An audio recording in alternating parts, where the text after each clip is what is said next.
नमस्ते. कधी कधी लहान मुलं ना असं काही बोलतात की आपल्याला आयुष्याचा सगळ्यात मोठा धडा देऊन जातात.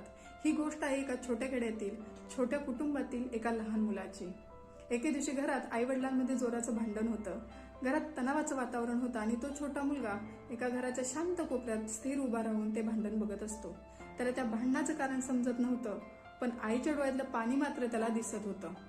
थोड्या वेळाने भांडण थांबतं, घर शांत होतं, पण आई मात्र एकटी रडत असते. मुलगा हळूच तिच्या जवळ जातो आणि विचारतो, आई काय झालं ग, का रडते आहेस?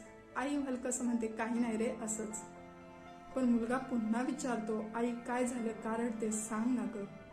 तेव्हा आई हळूवजत म्हणते, भांडणात तुझ्या बाबांनी जे शब्द वापरले ना ते मनाला लागले रे.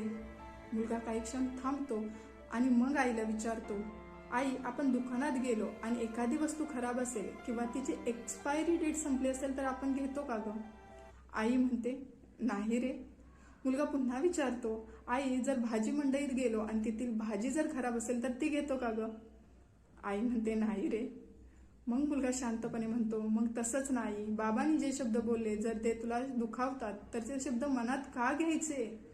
तो पुढे म्हणतो, जसं आपण खराब वस्तू घेत नाही तसं आपण वाईट शब्दही मनात ठेवायचे नसतात. आई त्याच्याकडे पाहतच तिच्या डोळ्यातले अश्रू थांबतात.